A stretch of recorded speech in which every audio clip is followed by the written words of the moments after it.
అంటే క్షమాపణతో మొదలెట్టకూడదు కాబట్టి నమస్కారం అన్నాను. మీరందరూ సహృదయంతో నన్ను క్షమించవలసిందిగా ప్రార్థిస్తున్నాను. ఎందుకంటే మీరు ఇంతసేపు వేచి ఉండవలసిన అవసరం కేవలం నా వల్లే కలిగింది. దానికి స్పైస్ జెట్ వారికి ధన్యవాదాలు తెలియజేసుకుంటున్నాను. ఈ ధన్యవాదాలు అన్నమాట సర్కాస్టిక్గా అంటూనే నిజంగానే ధన్యవాదాలు తెలియజేసుకున్నాను.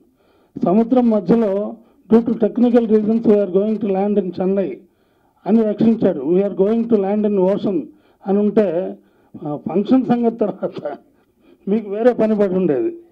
అలాంటివి జరగకుండా రక్షించినందుకు కూడా దానికి వారికి ధన్యవాదాలు తెలియజేస్తూ, ఇంత సహనంగా ఇంతసేపు నా కోసం వేచి ఉన్నందుకు మరొకసారి మీకు హృదయపూర్వక ధన్యవాదాలు తెలియజేస్తూ, ఈ సినిమా నిజాముద్దీన్ గారు నాకు చెప్పాను కదా తమ్ముడి కంటే ఎక్కువ. ముందు ఆయన అభిరుచి మంచి అభిరుచి, మంచి ఆరేటర్, ఉపన్యాసాలు చాలా బాగా చెప్పగలడు. ఇవాళ తక్కువే మాట్లాడాడు, నిర్మాత కాబట్టి. తన అభిరుచికి తగ్గట్టు ఎప్పుడో రిలీజ్ అయిన ఒక మంచి సినిమా నెట్లో చూసి కొనుక్కొని దాన్ని ఆ కొనుక్కోవడంలో అతని అభిరుచి తెలుస్తోంది. అతను నా చేత రాయించారు మాటలు. అతను ఇందులో ఉన్న ఒకే ఒక పాట తనే రాశాడు. పాటే అలా రాయగలిగిన వాడు మాటలు కూడా తనే రాసుకోవచ్చు. కానీ నా మీద ఉన్న గౌరవం కొద్దీ నాకు ఇచ్చారు. చెప్పారు ప్రతి లిప్ మూమెంటు కరెక్ట్గా సింక్ చేసేట్టు రాశారు అని. అది నేను గొప్పగా ఏం కాదు, అది నా వృత్తి. నాకు సినిమా అప్పు చెప్తే సింక్ అయ్యేట్టుగా ఉండాలి, మంచి డైలాగ్ రావాలి, వీలైతే థియేటర్లో జనం చప్పట్లు కొట్టాలి. అది నా వృత్తి. ఆ వృత్తికి న్యాయం చేయగలిగితే చాలు, అదే చేశాను. అయినా నన్ను ప్రశంసించినందుకు ధన్యవాదాలు. ఇక సినిమాకి వస్తే, ఇది మీ సినిమా, మీడియా సినిమా. మీడియాలో మీ అందరికీ కొత్తగా నేను చెప్పేదేం లేదు, అందరికీ తెలిసిన విషయమే. ఎక్స్క్లూజివ్ మా టీవీకి వచ్చింది, మా టీవీలో ఎక్స్క్లూజివ్ కవర్ స్టోరీ వచ్చింది. ఎక్స్క్లూజివ్ అన్న దానికోసం మీడియా వాళ్ళు ఎంత దూరం వెళ్తారు అన్నది సినిమా కథాంశం. అంటే రిలేషన్షిప్ని, ఫ్రెండ్షిప్ని కూడా ఓవర్కమ్ అయ్యి ఆ ఫస్ట్ ఎక్స్క్లూజివ్ అనే దానికి ప్రాధాన్యత ఇస్తారు. కానీ అలా ఎంత మోసం చేసినా వాళ్ళిద్దరు విడిపోవాల్సిన పరిస్థితి వస్తుంది, హీరో హీరోయిన్. అయినప్పటికీ కూడా చివరకు గెలిచేది మాత్రం నిబద్ధతతో పనిచేసిన మీడియా మాత్రమే గెలుస్తుంది అన్నది చిత్రం ముగింపు. ఆ నిబద్ధతకి మారుపేరైన మోహన్ లాల్, అతని ఫ్రెండ్ ఇంకొక అతను, ఈ అమలాపాల్ క్యారెక్టర్, 3 క్యారెక్టర్లు కలిసి ఇంత గందరగోళం సృష్టించిన వాళ్ళని పట్టుకొని అది జనానికి తెలియజేసేది కథాంశం. అయితే సెకండ్ హాఫ్లో ఎక్కడా ఒక్క నిమిషం మనం రిలాక్స్డ్గా కూర్చుని చూడనివ్వకుండా ముందుకు జరిగి చూసేంత ఉత్కంఠభరితంగా జోషి గారు చిత్రీకరించారు. అందులో ఆయన సిద్ధాస్తులు. సినిమా మంచి సినిమా. దీన్ని బాగా టేస్ట్ఫుల్గా అభిరుచిగా కొన్నారు, అభిరుచిగా డబ్బింగ్ చేసుకున్నారు. ఇప్పుడు రిలీజ్ చేయడంలో తను కష్టపడుతున్నా ఒక స్నేహితుడు దొరికాడని చెప్పారు. ఆ స్నేహితుడు అయిన కృష్ణారెడ్డి గారికి కూడా సభాముఖంగా ఈ మాధ్యమాల మూలంగా ధన్యవాదాలు తెలియజేస్తున్నాను. ఖచ్చితంగా ఇది ఆడుతుందన్న నమ్మకం ఉంది. మామూలు ప్రెస్ మీట్లో ప్రతి నిర్మాత లేకపోతే నాబోటు మాట్లాడే వాళ్ళందరూ ఇది చాలా వైవిధ్యభరితమైన చిత్రం, చాలా డిఫరెంట్గా తీశారు, చాలా డిఫరెంట్గా ఉంటుంది అని చెప్తుంటారు. ఏముండవు, ఎక్కడ ఉండాల్సిన ఇంట్రోల్ అక్కడే ఉంటుంది. 6 పాటలు ఏ రీల్లోనే వేసుకోవచ్చు, మామూలు క్లైమాక్స్, ఫైటు. దీన్ని కూడా మనం వైవిధ్యభరితం అని చెప్పుకున్నాం. ఇది అలాంటిది కాదు, ఖచ్చితంగా వైవిధ్యభరితమైనటువంటి చిత్రం.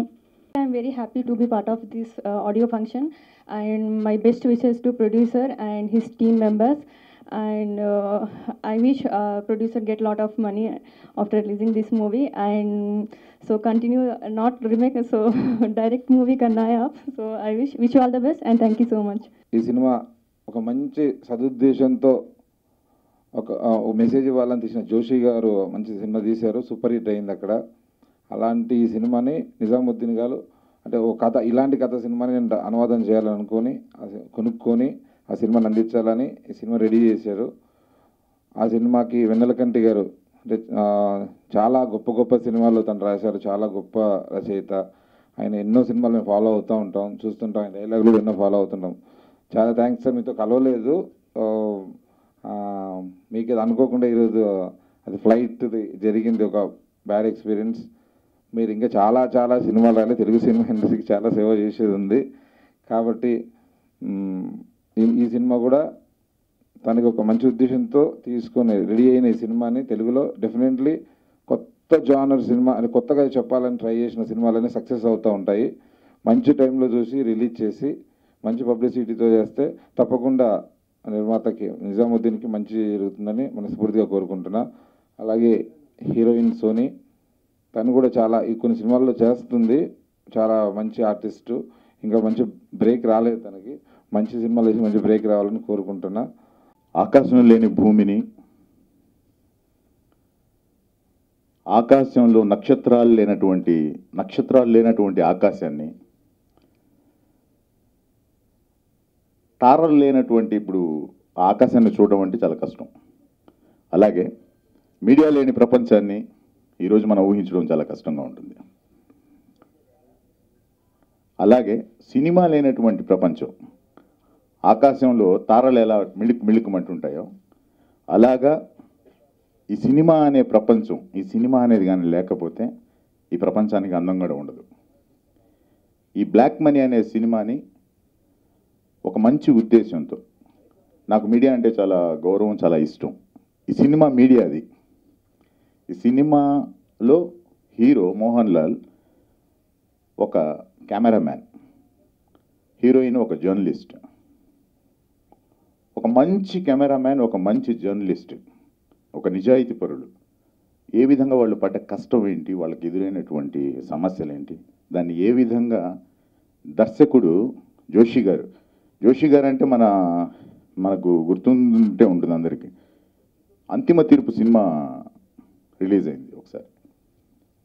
అప్పట్లో సంచలనం ఏంటంటే ఆ రోజుల్లో ఒక్క పాట లేదు ఆ సినిమాలో.